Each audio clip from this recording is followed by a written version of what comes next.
Female private part को लोगों ने गालियां क्यों बना दिया है दोस्त? आइए मैं समझाती हूँ।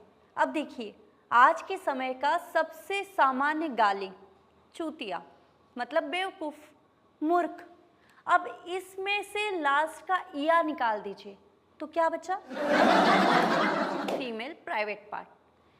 एक यही नहीं दोस्तों, और भी बताती हूँ। फुद्दू, फुद्दू का मतलब मूर्ख।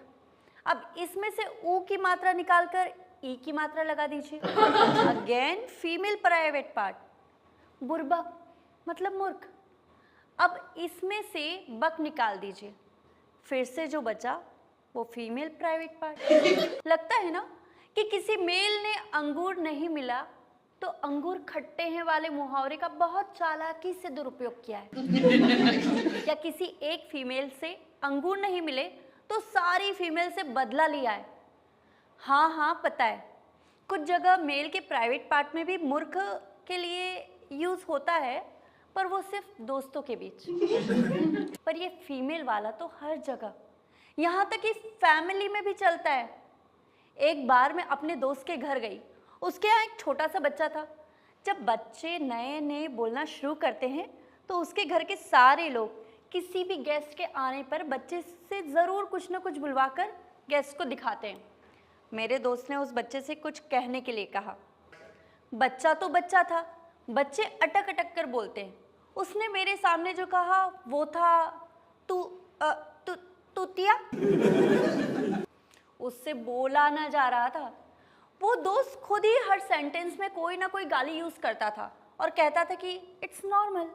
अब मेरे दोस्त के चेहरे पर अखंड मूर्ख वाले भाव थे।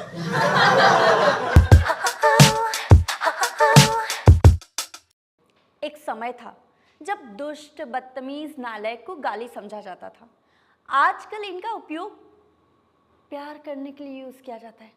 जब बाबू का बाबू बेकाबू हो जाता है और बाबू अपनी बेबी को टच करने लगता है तो लड़कियां बड़े प्यार से कहती हैं, बाबू बदतमीजी मत करो। फिर लड़का कहता है कि दुष्ट कहेंगी। अगर कोई किसी की माँ या बहन को खुलेआम उनके साथ जबरदस्ती करने की धमकियां दे तो आपको क्या लगता है कि वो क्या करेगा? आप कहेंगे कि मारपीट करेगा, पुलिस में कंप्लेन करेगा। मगर मैं कहूँ कि वो भी बदले में सामने वाले की माँ बहन के साथ जबरदस्ती करने की धमकी देने लगे तो आप ऐसे व्यक्ति को क्या कहेंगे? नीच कहेंगे। अगर आप आज की सोसाइटी में सबसे अधिक प्रयोग होने वाली गाली एमसी कर दूंगा, बीसी कर दूंगा, इनका यही तो अर्थ है। लोग सामान्य बोलचाल की भाषा में भी यूज कर रहे हैं बिना अपनी माँ बहन को बताए। आप उनके लिए रैप की धमकी स्वीकार कर रहे हैं और बदले में दूसरों की मदर और सिस्टर को रैप की धमकी दे रहे हैं। रैप जानबूझकर बोल रही हूँ क्योंकि इस वर्ड का सही उच्चारण भी मुझे गलत लगता है। और हद हो गई।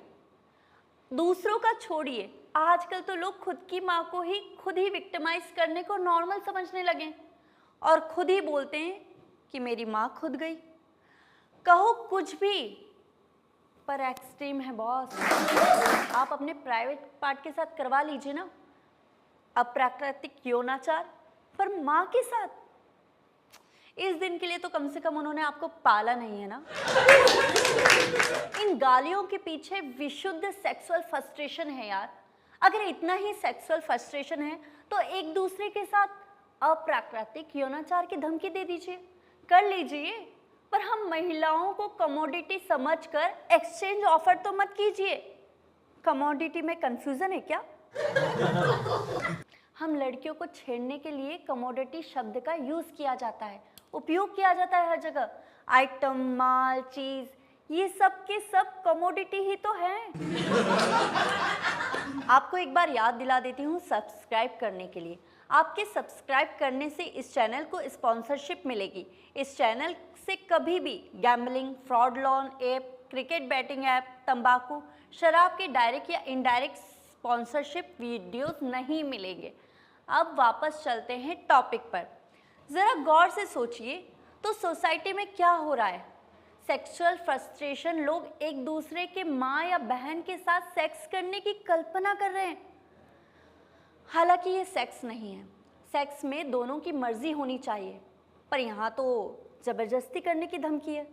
जो एक दूसरे को गालियाँ दे रहे हैं उनकी माँ बहनों को तो पता भी नहीं है कि दो सेक्सुअल फ्रस्ट्रेटेड लोग उन दोनों के साथ क्या करने की प्लानिंग कर रहे हैं। और सबसे अजीब तो है कि जब महिलाएं भी एक दूसरे को MC BC कर दूंगी कहने लगती हैं, आप इन गालियों में विक्टिम हैं मैडम। ऐसा हो सकता है कि गालियों का दुरुपयोग करने वाली महिलाओं को लगता होगा कि अगर वो एक दूसरे के फादर सी कर दूंगी, ब्रदर सी कर दूंगी कहेंगी तो लोग उसे गाली की जगह इंजॉय करने लगेंगे। फिर कुछ टिपिकल जेंडर न्यूट्रल गालियां बनानी होगी, जैसे जैसे तुम्हारे एस हॉल में एसडिक। मैं भी ना गुस्से में अजीब कह दिया यार। लेकिन NCBC करने से तो बहुत बेहतर है। मैं चाहती हूँ कि सोसाइटी में सेक्सुअल फ्रस्ट्रेशन कम हो। मैं आप सभी को हैप्पी, हेल्दी और कंसेंट वाले सेक्स की कामना करती हूँ। बिना कंसेंट वाला भी सेक्स चलता है और ये अच्छा भी है। बस हो गए ना गुस्सा? इतना पूर्वाग्रह क्यों? समझाती हूँ ना। बिना सहमति वाले सेक्स को मास्टरबेशन कहते हैं। इट्स हेल्दी एंड जबरदस्ती करके जेल जाने से तो कई गुना बेहतर है। एक लड़का मेरी बेस्ट फ्रेंड कम्मो को अश्लील मैसेज भेजता था और कम्मो से उसके बॉडी पार्ट के लिए इमेज भी मांगता था। कम्मो ने उसे कन्फ्रंट किया तो उसने कहा कि मुझे फीमेल जेनिटल्स पसंद है। अगर आपने पहले के एपिसोड में देखा हो तो आपको पता है कि मेरी कम्मो अब गुस्से में गाली नहीं श्राप देती है। कम्मो ने उस लड़के को श्राप दे दिया कि तुझे फीमेल जेनिटल्स बहुत पसंद है ना, जा तुझे श्राप देती हूँ कि तू अगले जन्म में गर्ल्स हॉस्टल का कमोड बन जाए। कम्मो ने मुझसे इस घटना का जिक्र किया तो मैंने कहा कि यार कम्मो के लिए अपमानजनक हो। मैंने कम्मो से कहा कि अगर हम गुस्से में किसी पुरुष को ये कह दें कि जा तू एक स्पेशल होटल के कपल रूम का तौलिया बन जाएगा। कम्मो बोली कि यार ये गाली कैसे हुई? ये तो मस्त वाला रोमांटिक फैंटेसी हो गई। होटल वाले कपल रूम में तौलियों से तो हंस का कपल बनाकर उसे रूम में रखते हैं। वो हंस बना हुआ लड़का कितने कपल्स का लाइव लव मेकिंग देखेगा। लड़कों के लिए तो ऐसी भी सेक्सुअल फैंटेसी होते ना। मैंने कहा कि कम्मो लव मेकिंग के बाद फिर इस टॉवेल से कौन कहाँ कहाँ और क्या क्या पूछेगा वो तो सोचो। कम्मो ने तुरंत कहा इट्स डिस्गस्टिंग यार। मैंने कहा कि बेब गालियाँ डिस्गस्टिंग होनी चाहिए, डिस्टर्बिंग नहीं। ये वीडियो स्पेशली YouTube ऑडियंस के लिए बनाया गया है। इसका कोई भी लाइव टिकटेड शो नहीं हुआ है। अगर आप इसे देख के एंटरटेन हुए हैं और पे करना चाहते हैं तो यहाँ QR कोड आ रहा है। Please like, share and subscribe. Thank you so much.